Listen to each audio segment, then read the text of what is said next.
플랜트 패러독스. 자, 이어서 먹어 삼킬 수 있는 적. 자, 봅시다. 렉틴은 동물에서 발견되는 거대한 단백질 복합체로 식물이 동물과의 싸움에서 스스로를 방어하기 위해 사용하는 결정적인 무기이다. 과학자들은 1884년 혈액형을 조사하는 과정에서 렉틴을 발견했다. 유명한 렉틴 글루텐에 대해서는 들어보았을 것이다. 이 밖에도 렉틴에는 대단히 많은 종류가 있으며 당신은 점차 알고 싶어질 것이다. 그렇다면 렉틴은 어떻게 식물들을 보호할까? 식물의 씨앗, 나달, 껍질, 잎에 든 렉틴은 식물을 소비한 포식자 몸속의 탄수화물, 특히 다당류라고 불리는 당질 복합체와 결합한다. 렉틴은 스마트 폭탄처럼 다른 유기체, 특히 곰팡이, 곤충, 다른 동물의 세포 표면을 표적으로 삼아 달라붙는다.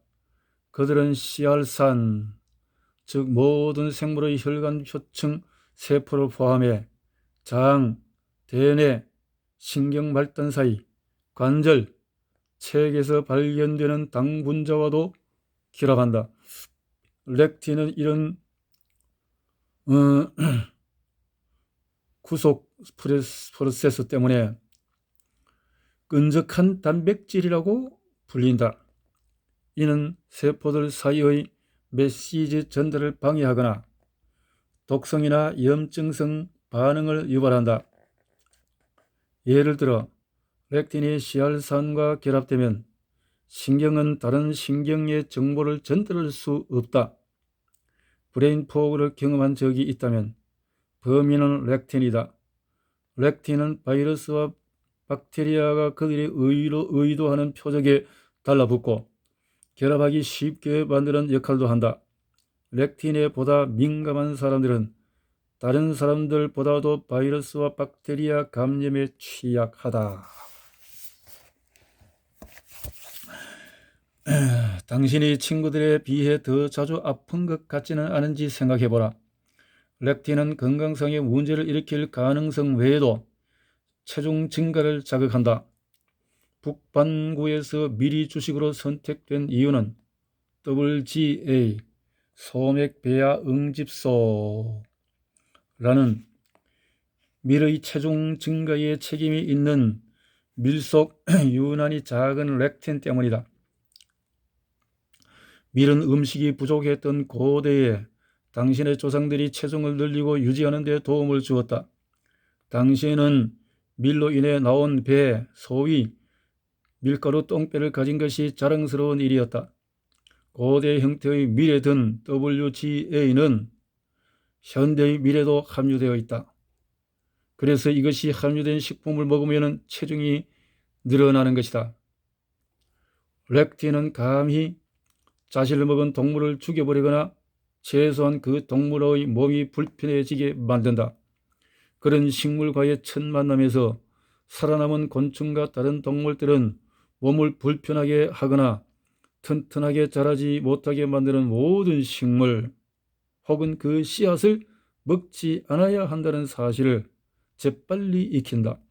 그 동물은 그 식물이 먹을 만한 가치가 없다고 판단하고 푸른 초원의 다른 종으로 향한다. 그 사이 그 식물과 아기들은 생존한다. 이것은 양쪽 모두에게 유리한 윈윈 상황이며 이로써 긴장이 완화된다. 고대인들은 렉틴을 다루는 여러 가지 방법을 개발했다. 불행히도 현대 인간들은 그렇게 영리하지 못하다. 대신 우리와 맞지 않거나 우리를 아프게 하는 것을 먹으면 이 증상을 억제할 다른 것을 찾거나 발명한다. 속쓰림을 완화시키는 넥시움이나 통증을 경감시키는 이부프로펜을 생각해보라. 이렇게 자신을 파괴하거나 통증을 유발하거나 최소한 몸을 약하게 만드는 물질을 만들어 계속해서 먹는다. 말 나온 김에 속쓰림에 대한 이야기를 해볼까? 우리는 먹이 사슬 안에 있는 동물들에게도 그 음식을 먹인다. 그래서 동물도 비슷한 고통을 겪는다. 소들은 원래 풀과 꼴을 먹는다. 하지만 산업형 농장에서 소들이 먹는 것은 옥수수와 대두이다. 여기에 든 렉틴은 소를 더 살찌게 하고 지방 비율을 높인다. 가공식품에 든 옥수수와 곡물도 당신을 살찌운다. 대두와 옥수수에 가득 들어있는 렉틴은 심각한 속쓰림을 유발하거나 목 넘김에 통증을 줘서 먹는 일을 중단하게 만들 정도다. 소들도 렉틴 때문에 속쓰림을 겪는다. 가축들을 살찌우는 식품을 더 많이 먹이기 위해서 농부들은 텀스 소화제의 상품명의 유효 성분인 탄산칼슘을 먹인다. 사실 전 세계에서 생산되는 이 화합물의 절반은 속쓰림을 완화시켜 소들이 비정상적인 식사를 계속하도록 만들기 위해 가축들을 먹이는 데 사용된다. 당신이 먹는 음식은 무엇을 먹고 자랐는가? 콩을 비롯한 콩과 식물, 밀을 비롯한 곡물, 기타 특정 식물에 들어있는 렉틴은 특히 인간들에게서 문제를 유발한다. 첫째,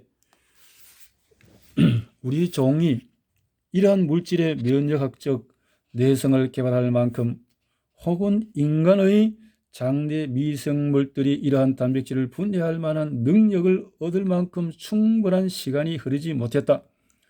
그 결과로 수많은 건강성에 문제가 발생한다. 식물에만 렉틴이 있는 것이 아니다. 렉틴은 동물성 식품에도 발견된다. 소를 비롯한 동물들이 렉틴으로 가득한 곡물이나 대두를 먹으면 동물의 젖이나 고기에도 렉틴이 들어가게 된다. 렉틴이 많은 먹이를 먹고 자란 닭의 고기나 알, 대두와 옥수수를 먹여 키우는 양식 해산물도 마찬가지다. 나는 여러 카나리아를 통해 그런 식품을 식단에서 제외하는 것이 건강 회복의 결정적인 열쇠라는 점을 확인하기 전까지 이 사실을 믿지 않았다. 1980년대 중반에야 딸들을 통해서 이 사실을 믿게 되었다. 런던의 유명한 어린이 병원에서 흉부외과 펠로우 과정을 밟고 있던 나는 아내와 어린 두 딸을 데리고 그곳으로 이주했다. 아이들이 미국식 프라이드 치킨을 몹시 그리워하기에 시내에 있는 유일한 KFC로 아이들을 데리고 갔다. 한 입을 베어 물기가 무섭게 아이들은 턱을 치켜들더니 이것은 닭고기가 아니라 생선이라고 외쳤다. 어떤 면에서는 아이들의 말이 맞았다. 당시 영국의 닭은 주로 생선가루를 먹고 자랐다. 생선을 먹은 닭들은 생선과 다름없었을 것이다. 그때 나는 옥수수와 대두를 먹인 닭이 실제로는 닭이 아니라 꼬꾸대거리며 걸어다니는 곡물이나 콩이라는 사실을 생각하지 못했다. 옛말 그대로 당신이 먹는 것이 당신을 만든다.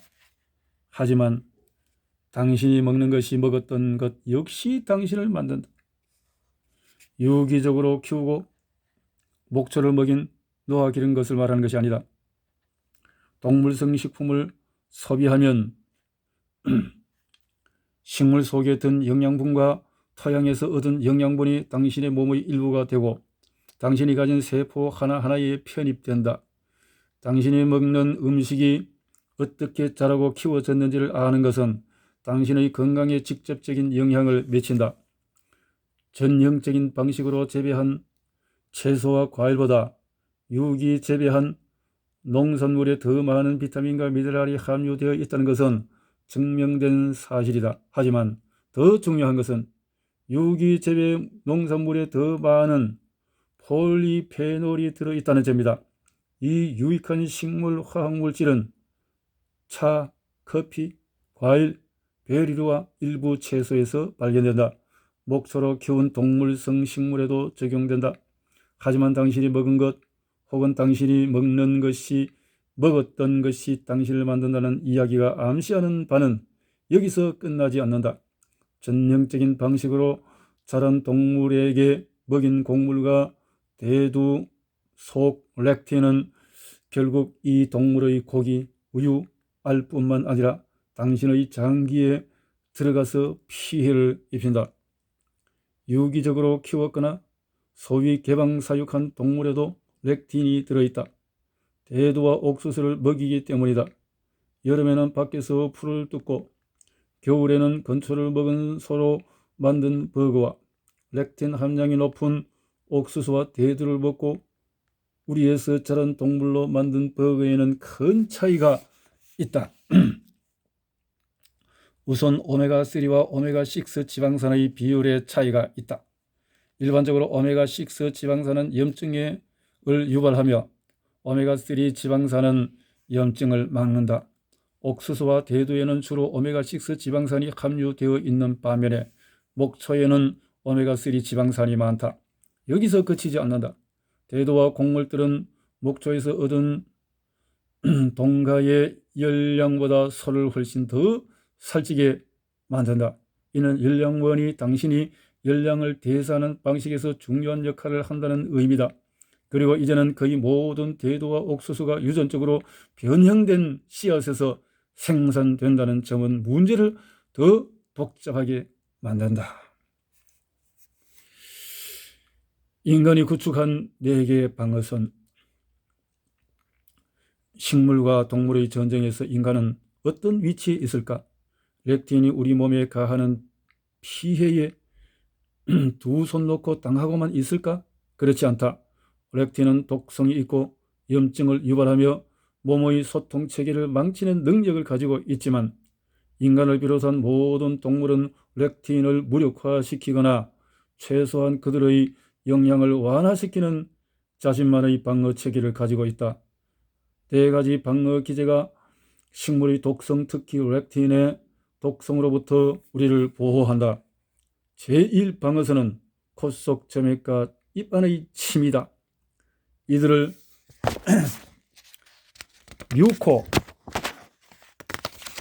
뮤코 다당이라고 총칭한다.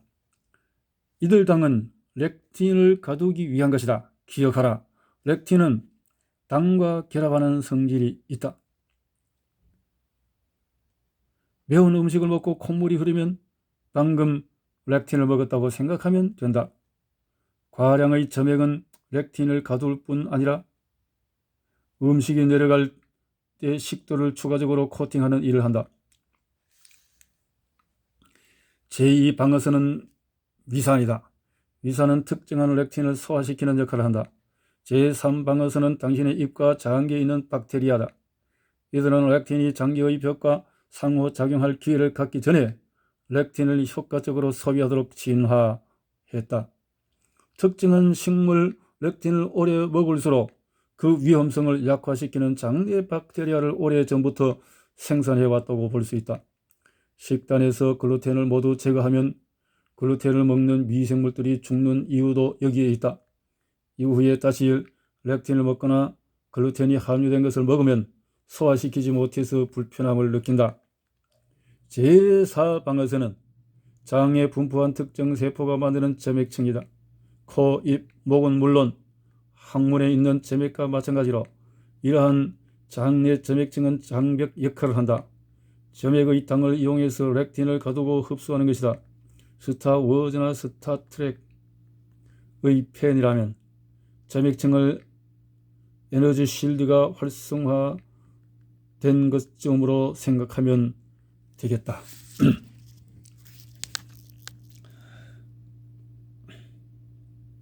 네 개의 방어선이 모여 효과적으로 방어 시스템을 형성한다. 그럼에도 불구하고 렉틴이라는 병력이 방어벽에 많이 달라들면 점액층의 당분자가 소진되면서 렉틴이 가려는 곳으로 전진할 가능성이 높아진다.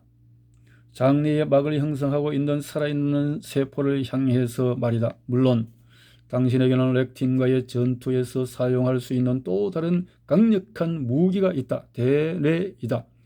특정한 식품에 문제가 있다는 것을 알게 되면 당신은 그것을 피하거나 잘 먹지 않거나 우리 선조들이 오랫동안 알고 있었던 일종의 대비책들로 그 악영향을 줄여 나가야 한다. 이런 대비책에 대해서는 머지않아 논의하게 될 것이다. 장기에 서식하는 미생물에 대해 보다 잘 하게 되면 당신은 대뇌를 이용해 잘못된 조치를 더 나은 방향으로 수정하게 될 것이다. 다행히도 당신에게는 천년의 방어 전략이 있다. 방어력을 강화하는 자세한 방안에 대해서는 2부에서 이야기하겠다. 여기서는 렉틴의 공격 진용을 살펴보자. 식물은 고유의 접근법을 이용해 인간이 만든 견관 방어 체계를 공격한다.